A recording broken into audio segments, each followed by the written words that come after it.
Assalamualaikum warahmatullahi wabarakatuh. Alhamdulillahil wahidil ahad al-fardis samad alladzi tafarrada bil qidami wal baqa wa tafaddala bil manni wal ata. Wassalatu wassalamu ala sayyidina Muhammadin alladzi arsalallahu ta'ala rahmatan lil alamin wa qudwatan kamilatan lil muttaqin wa uswatan hasanatan lis solihin da'iyan ila Allah bi'idnihi wa sirajan munira wa huwa an-nibarasu lil a'immatil mursidin wal murabbinal muzakkin wal ulama'il amilin amma ba'd.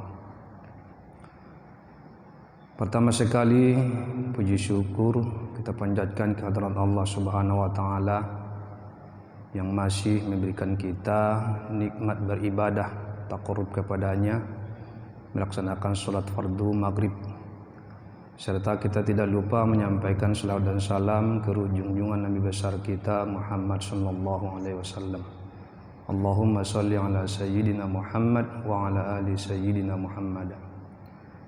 Hadirin jamaah salat maghrib yang dirahmati Allah, dalam kajian kita kali ini tentang taubat di bulan suci Ramadan. Taubat ini adalah sesuatu yang sangat penting, karena ini sangat mendasar kalau kita untuk taqarrub kepada Allah. Makna taubat secara lughah atau bahasa ada ya'udu audatan ataupun roja'a yarji'u ruju'an, kembali. Dan istilah ruju'un amma kana mathmuman fi syar'i ila ma huwa mahmudun fih, yaitu kembali dari sesuatu yang tercela di dalam hukum syarak kepada yang terpuji, merupakan awal jalan orang-orang yang mau mendekatkan diri kepada Allah dan untuk mendapatkan kebahagiaan menuju Allah Subhanahu wa taala. Hadirin sekalian, hukum taubat, qala al-Imam An-Nawawi rahimahullahu taala, Imam Nawawi mengatakan bahwasanya taubat itu wajib dari segala dosa. Jika dosa itu yang berkaitan antara hamba dengan Allah, maka ada 3 syarat. Syarat yang pertama, ayyaqla'a 'anil ma'siyah. Dia mesti meninggalkan tanggal dari sesuatu maksiat itu. Sebagaimana lepasnya air susu lembu yang diperah, yang sudah ditampung di ember, tidak akan mungkin kembali lagi. Yang kedua, ayanda ma'ala fi'liha, ada rasa penyesalan atas perbuatan yang telah lalu. Yang ketiga, ayya'zama alla ya'uda ilaiha abada, punya tekad bulat tidak akan kembali kepada perbuatan maksiat itu. Inilah 3 syarat taubat. Supaya sah taubatnya, diharapkan berterima di sisi Allah jika dosa itu antara hamba dengan Allah. Tetapi kalau dosa hubungan manusia, hakun adami, bertambah 1 syarat lagi menjadi 3, 4. Yang keempat, raddul madzalim li sahibiha, mengembalikan sesuatu hak orang lain yang diambil kepada yang empunya. Ada dosa yang berhubungan dengan manusia itu merupakan maddiyah, ada dosa maknawiyah. Kalau seseorang mengambil hak orang lain seperti mencuri, maka sebelum dia taubat kepada Allah, dia kembalikan dulu hak orang lain itu dan dia minta maaf. Ada dosa yang berupa maknawi seperti ghibah, namimah, maka ini Ada pendapat ulama juga harus minta maaf kepada yang bersangkutan. Tetapi juga ada pendapat ulama lain bahwa jika menimbulkan sesuatu yang lebih ricu nanti karena bersifat maknawi, maka cukup dia taubat kepada Allah Subhanahu wa taala dengan tadarruk dan khusyuk. Hadirin sekalian,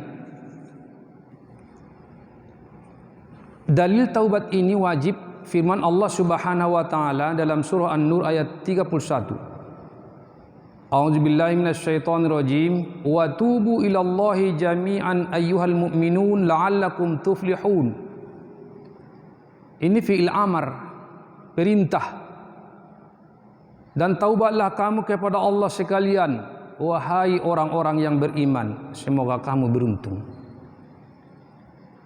Dan juga Rasulullah sallallahu alaihi wasallam bersabda, ya ayyuhan nas tubu ilallahi wastaghfiruh fa inni atubu fil yaumi mi'ata marrah, rawahu Muslim. Wahai manusia, taubatlah kamu kepada Allah dan minta ampunlah kamu kepadanya. Sesungguhnya aku taubat di dalam setiap hari 100 kali. Nah, suruhan menunjukkan wajib, maka taubat dari setiap dosa wajib hukumnya bagi kita. Kenapa kita taubat? Karena di sana ada dosa. Apa itu dosa? Dosa adalah hijabun bainal abdi war rabb, pendinding antara seorang hamba dengan Tuhannya. Dan dosa ini ada 3 macam. Yang pertama, meninggalkan kewajiban-kewajiban yang sudah ditentukan oleh Allah kepada kita, seperti kewajiban sholat, puasa, menunaikan zakat, melaksanakan ibadah haji kalau sudah mampu, dan sebagainya. Yang kedua, dosa di antara seorang hamba dengan Allah, seperti minum khamar, memakan riba. Dan yang ketiga, dosa antara kita dengan orang lain. Maka inilah macam-macam dosa yang perlu kita bersihkan dari diri kita. Bagaimanakah kita kalau mau ingin taubat? Ada muqaddimatut taubah. Yang pertama, mengingat keburukan dosa. Hadirin sekalian, coba kalau sekiranya ada seorang anak kecil di sampingmu, apakah Anda mau melaksanakan perbuatan yang keji itu dilihat anak kecil itu? Apakah Anda tidak mau, malu? Nah, bagaimana kalau kita bayangkan Allah yang melihat? Maka kita mengingat bagaimana kekejian ataupun keburukan sesuatu dosa itu. Kemudian yang kedua, mengingat betapa dahsyatnya siksa Allah. Api di dunia kita tidak tahan. Bagaimana kalau api neraka jahanam? Dan yang ketiga, mengingat betapa lemahnya kita menahankan azab dan siksa di akhirat nantinya. Maka inilah kita renungkan, kita kumpulkan, kita tumpukan, seolah-olah dosa itu di depan kita begitu banyak. Kita renungkan, maka kita taubat kepada Allah Subhanahu wa taala. Nah, dalam taubat ini perlu ilmu. Bagaimanakah seseorang dia mau taubat dari dosa durhaka kepada orang tua, padahal dia tidak tahu di situ ada durhaka? Bagaimanakah seseorang dia mau taubat daripada dosa riba, padahal dia tidak mengerti riba? Maka untuk taubat perlu ilmu pengetahuan, mengetahui mana yang batil, mana yang haram, mana yang dosa betul-betul kita ketahui. Maka untuk kita taubati dosa tersebut. Kemudian ada perubahan bagi diri kita, dan sekaligus pelaksanaan bukti kita benar-benar jujur taubat kepada Allah Subhanahu wa taala. Hadirin sekalian, ada taubat 3 macam. Yang pertama at-taubah. Orang yang taubat, kata-kata taubat karena takut kepada siksa Allah dan mengharapkan pahala. Nah, inilah sifat umum orang-orang mukmin dan orang-orang yang maksiat. Mereka taubat daripada dosa. Sebagaimana Allah Subhanahu wa taala berfirman, wa tubu ilallahi jami'an ayyuhal mu'minun la'allakum tuflihun. Dan yang kedua, taubat al-inabah. Taubatnya karena takut dari pandangan Allah. Innallaha la yanzuru ila suwarikum wala ila ajsamikum walakin yanzuru ila qulubikum wa a'malikum. Allah tidak melihat kepada tampang wajah kamu, akan tetapi Dia melihat hati kamu dan amal kamu. Dan orang yang demikian adalah sifat orang-orang yang tertentu, yang menjalani menuju Allah, jalan menuju taqarrub kepada Allah. Orang-orang sufi, orang-orang thariqat. Allah berfirman, wa jaa biqalbin munib. Dan yang ketiga, al-aubah. Orang yang melaksanakan ibadah bukan lagi karena pahala, dan bukan juga karena takut siksa. Tetapi orang yang demikian itulah ahli ma'rifah, orang-orang ahli ma'rifah dari golongan rasul-rasul, para anbiya dan as-siddiqin. Sebagaimana Allah mengatakan, nikmal abdi annahu awwaba, orang al-awwab. Jadi kita ini bagaimanapun tingkatannya perlu taubat. Orang-orang yang memperbuat dosa, dia taubat dari dosa perbuatannya. Orang yang tidak memperbuat dosa, dia meninggalkan kewajiban suruhan Allah, dia taubat daripada itu untuk kembali mengerjakan yang fardu, yang wajib itu. Ada orang tidak memperbuat dosa, maksiat, dan juga dia mengerjakan yang wajib suruhan Allah. Bahkan dia selalu mengingat Allah. Nah, suatu saat dia lupa kepada Allah, tidak berzikir, maka dia taubat daripada kelalaiannya mengingat Allah Subhanahu wa taala. Sedangkan Rasulullah saja, Nabi Muhammad sallallahu alaihi wasallam, beliau bersabda menyatakan bahwa 100 kali setiap hari taubat.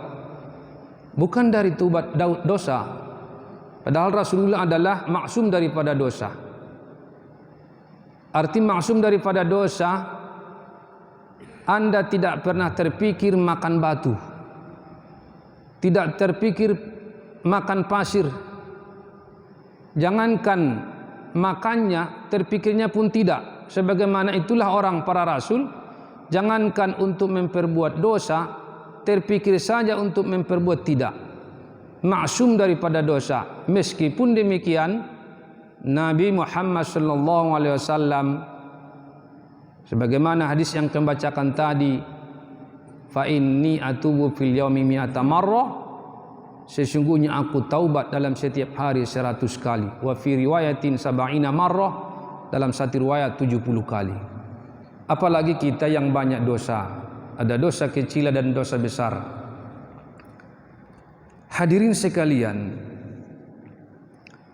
ini dekat bulan suci Ramadan.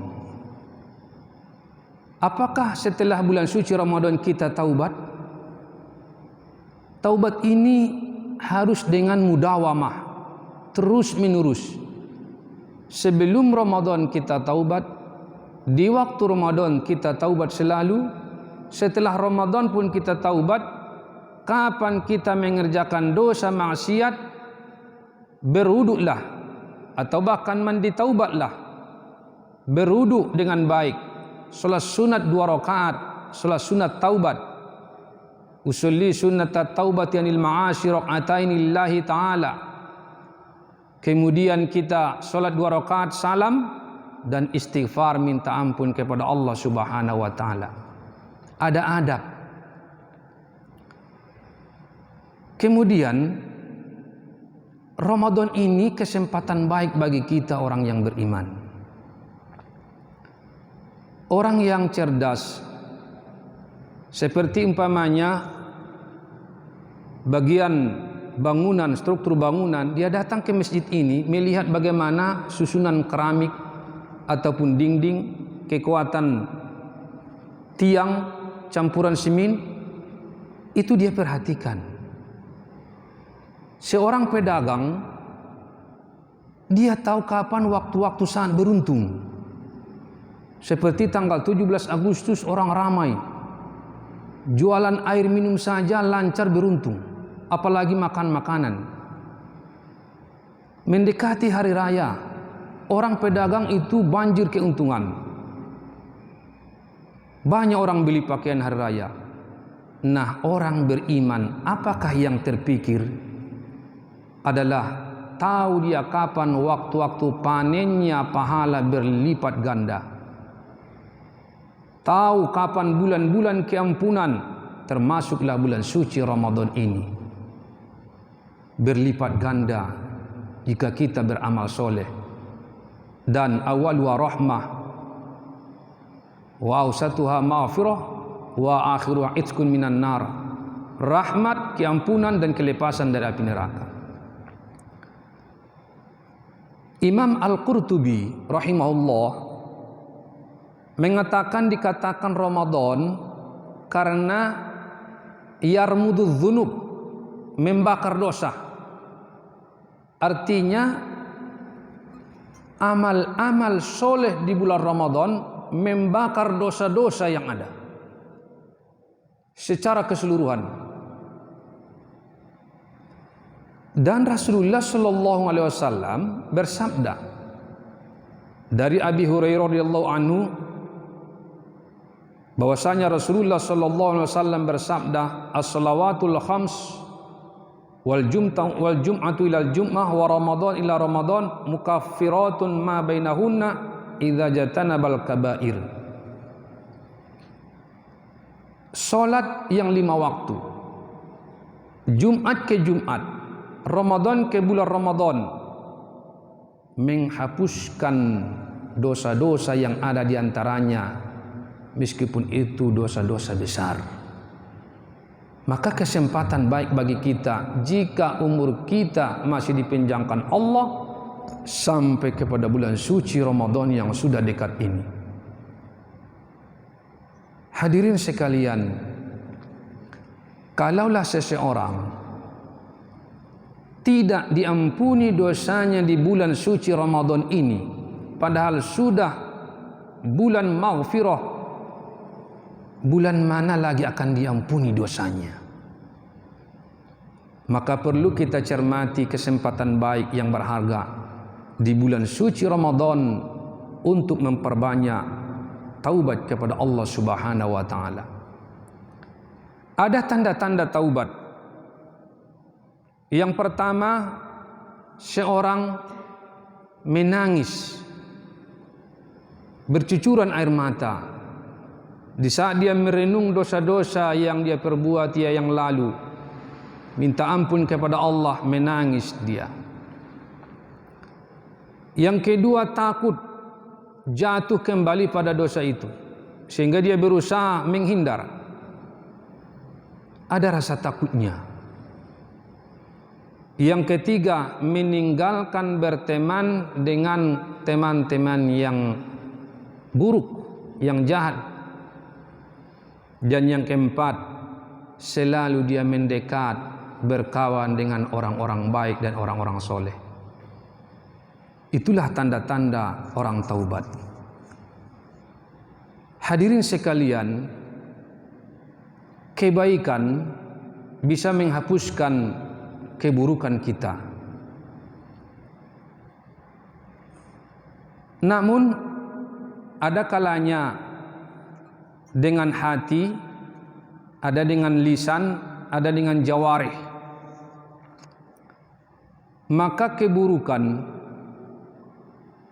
dengan hati kita bisa dihapusi oleh kebaikan hati kita, seperti berfikir, tadarru', merendah hati, tawadu', ikhlas, betul-betul an-nadam, menyesal hatinya.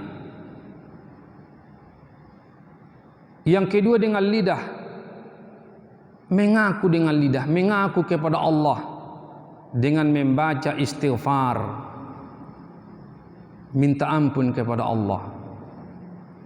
Dan yang ketiga, memang dia mau taat beribadah, dan juga dibuktikan dengan suka bersedekah, berinfak, berwakaf, dan juga melaksanakan macam ibadat-ibadat yang lain. Hadirin sekalian, ada 4 dari amal-amal hati yang bisa memberikan kebaikan kepada kita. Yang pertama, taubat. Yang kedua, cinta, melepaskan diri daripada perbuatan dosa. Yang ketiga, takut terhadap siksa Allah.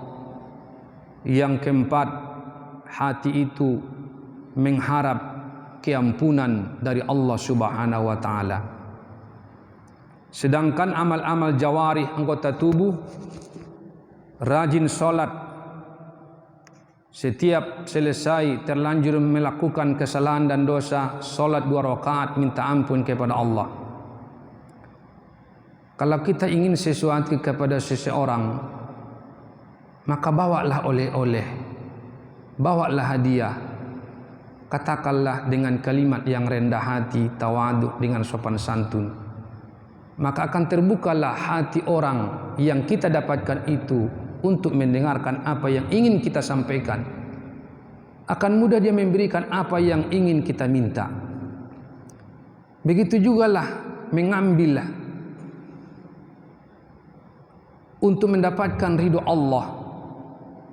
Beruduklah, sholat sunatlah, istighfarlah, bacalah tahmid, takbir, tahlil, muqaddimah, dan minta ampun kepada Allah Subhanahu wa taala.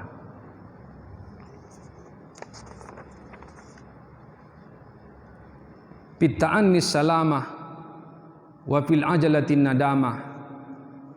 Di dalam keberhati-hatian itu selalu mendapatkan keselamatan, dan buru-buru itu mengandung penyesalan.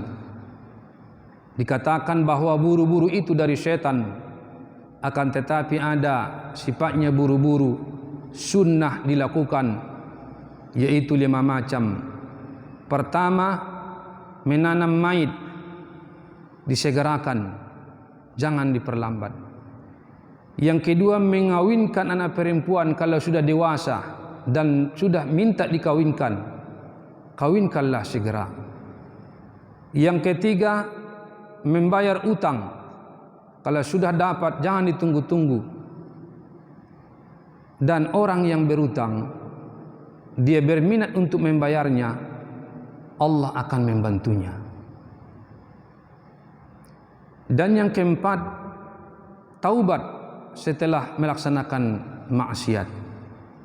Dan yang terakhir, kelima, menghadirkan makanan bagi orang yang musafir jika datang di rumah kita. Hadirin sekalian, yang jadi masalah di sini sebenarnya bukan dosanya, tetapi orang yang tidak mau taubatnya. Likulli da'in dawa wa dawa'udz dzunubi al-istighfar. Bagi setiap penyakit ada obatnya. Obat dosa adalah istighfar. La saghirata ma'al israr wa la kabirata ma'al istighfar. Dosa yang kecil pun kalau terus-menerus dilaksanakan bukan lagi dosa kecil, itu akan menjadi dosa besar. Wala kabirata ma'al istighfar, meskipun seseorang melakukan dosa besar, tidak akan dosa besar kalau diiringinya dengan istighfar, akan terhapus. Orang yang taubat bagaikan orang yang mencuci baju dengan sabun, akan bersih. Yang jadi masalah, orang tidak mau taubat, menunggu-nunggu taubat. Ada godaan setan, kau masih mengulangi perbuatanmu, sia-sia kau taubat.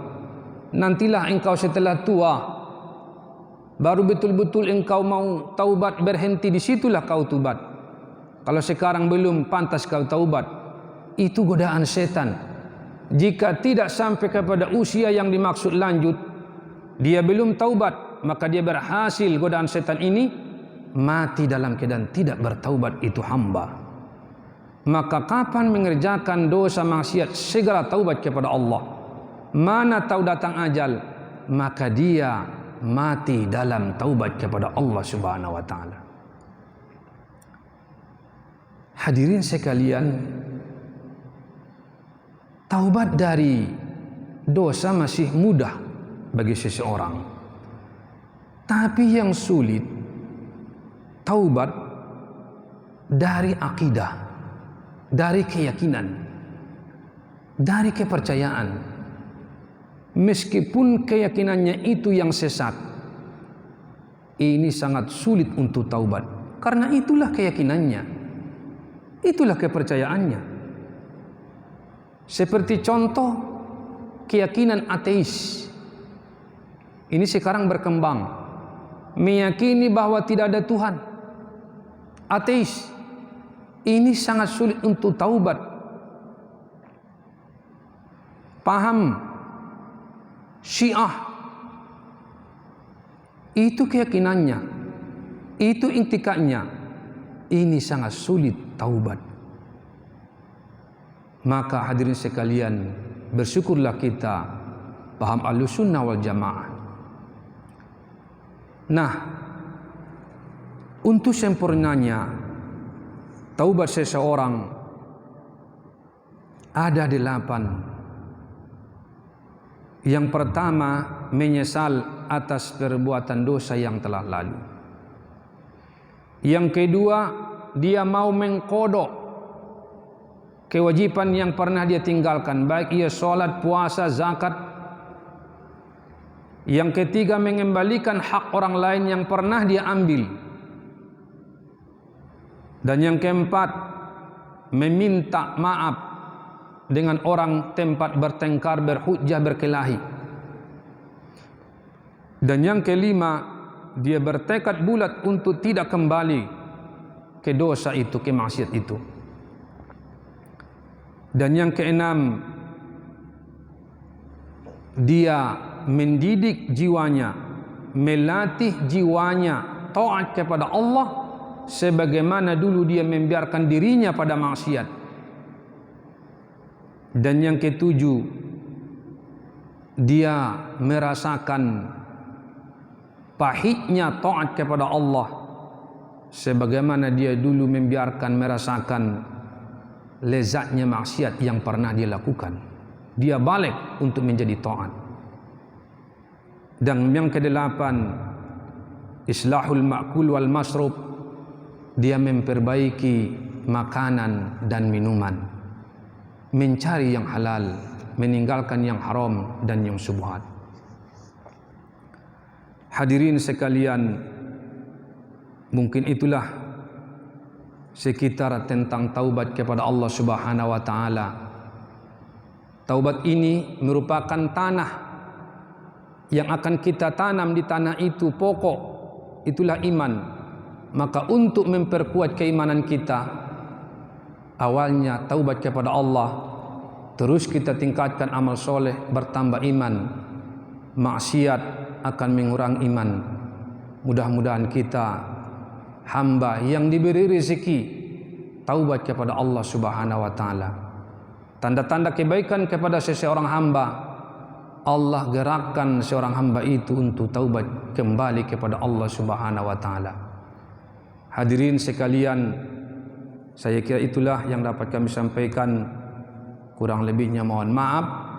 Mana tahu ada pertanyaan ataupun yang kurang paham, kami persilakan memberikan waktu untuk tanya jawab.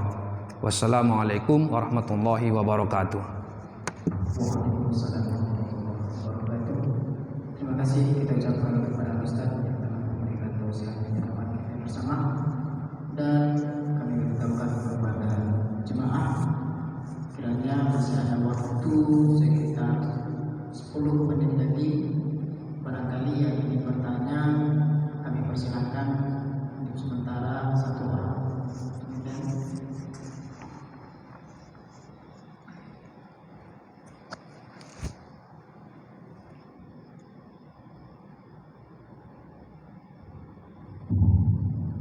Assalamualaikum warahmatullahi wabarakatuh. Waalaikumsalam warahmatullahi wabarakatuh. Kalau sebuah dengan malam ini taubat, kalau perbuatan itu kita sudah berbuat maksiat, buat keji munkar, kita bertobat kepada Allah Subhanahu wa taala. Tetapi Ustaz, kalau kami dari kalangan SD Ustaz, katanya yang mengadakan SK itu riba. Harta yang mendapatkan riba itu katanya membersihkannya di mana Ustaz?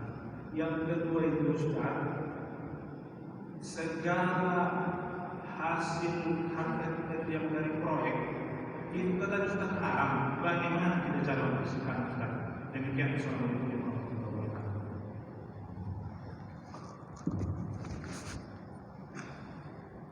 Kurang jelas pertanyaannya. Jangan dulu pakai mikrofon. Dekat ke sedikit.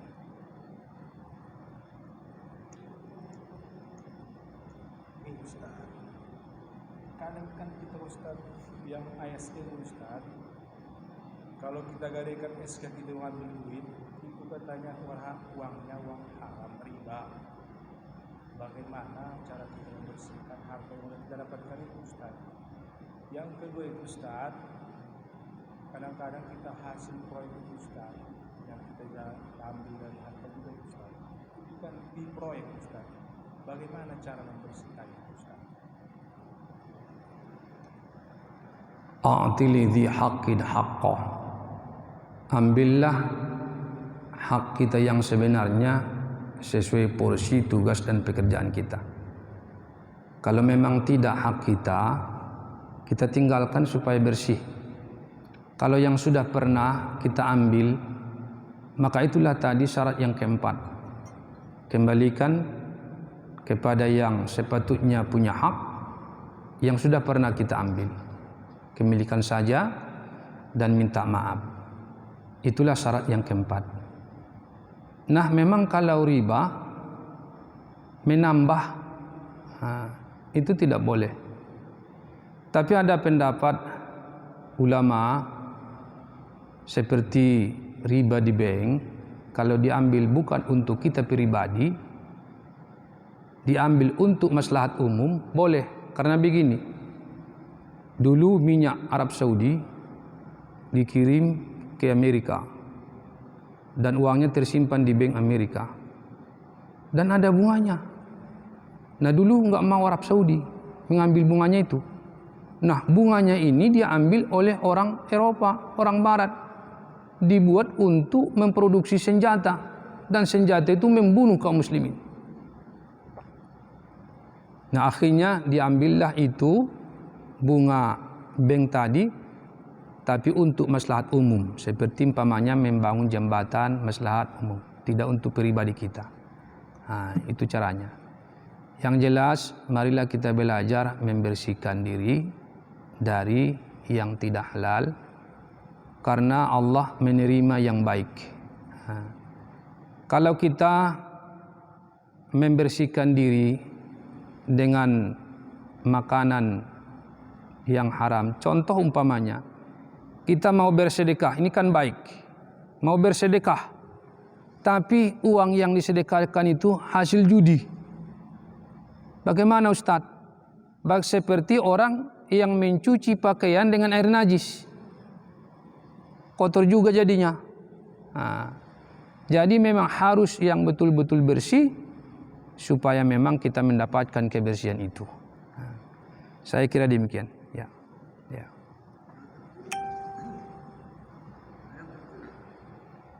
Ada pertanyaan? Langsung masuk takasan pakai mic.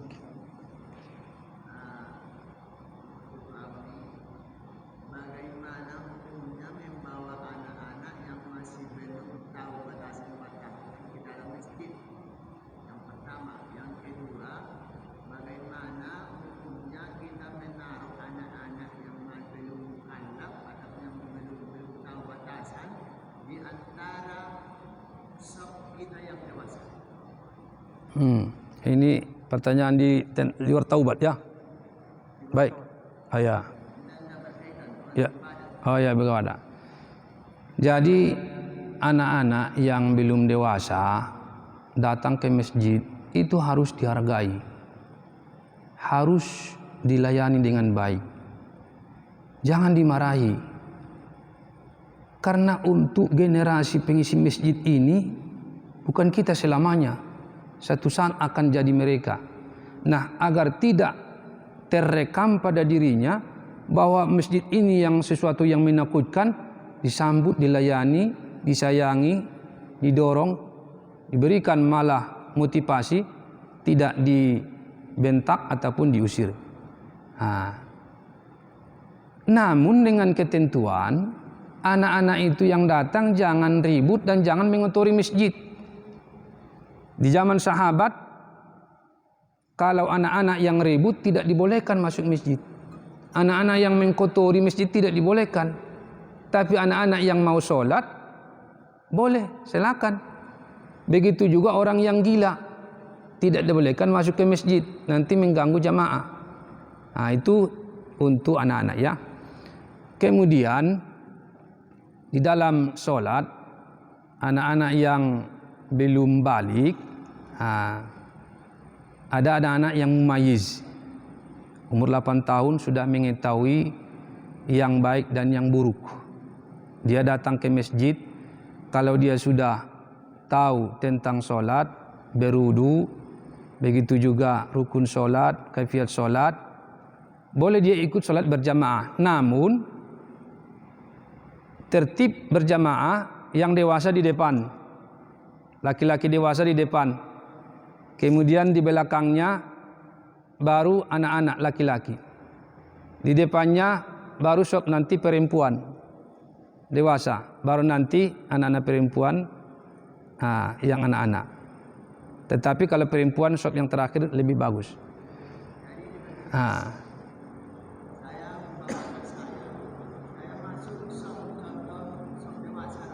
Ya.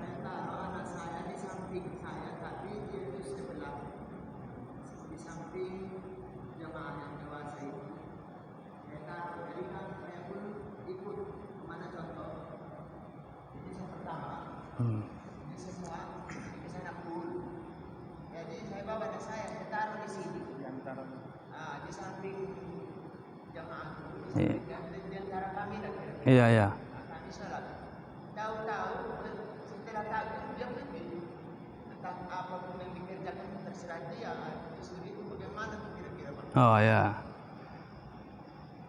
Kalau anak itu yang pergi, ya sholatnya batal itu ya. Kalau kita yang sholat masih tetap sah sholat kita, sah jamaah kita karena kita tetap dalam shaf. Kita belum keluar dari shaf. Anak yang keluar dari shaf, yang tidak mendapat fadilah jamaah, umpamanya ini shaf dewasa semua, tiba-tiba mundur seorang dewasa itu ke shaf yang ini dan tidak ada temannya, dia itu tidak masuk dalam jamaah, mendapatkan fadilah jamaah. Solatnya sah, tetapi tidak mendapat 20 derajat. Itulah kira-kira. Kalau yang tadi orang tuanya masih tetap di shaf pertama itu, anak yang kecilnya yang lari kan, Tahu-tahu dia masuk kembali, setelah dia pergi masuk kembali. Bagaimana kira-kira? Iya, nggak apa-apa lah anak-anak.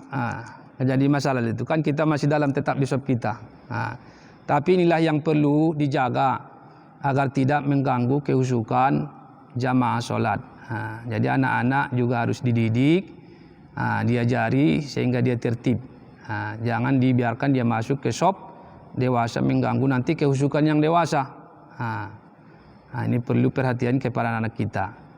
Sehingga anak-anak pun yang datang ke masjid harus betul-betul dijaga. Maunya ada pengawasnya itu. Kalau di Arab dulu ada pengawas yang sholat berjamaah, yang mengatur shaf pun langsung ada. Perlu kita tingkatkan untuk ketertiban sholat berjamaah. Saya kira demikian. Ya. Ada lagi? Bismillahirrahmanirrahim. Alhamdulillahirabbil alamin wassalatu wassalamu ala asyrafil anbiya'i wal mursalin wa ala alihi washabihi ajma'in. Allahumma aghnina bil ilmi wa zayyinna bil hilmi wa akrimna bit taqwa wa jammilna bil afiyah wa tahhir qulubana minan nifaq wa a'malana minar riya wa alsinatana minal kadhib wa a'yunana minal khiyana. Allahumma rzuqna ilman nafi'a wa rizqan wasi'a wa qalban khashi'a wa amalan mutaqabbalan ya arhamar rahimin. Rabbana atina fid dunya hasanatan wa fil akhirati hasanatan wa qina adzaban nar. Wa sallallahu ala sayyidina Muhammad wa ala alihi washabihi ajma'in. Walhamdulillahi rabbil alamin.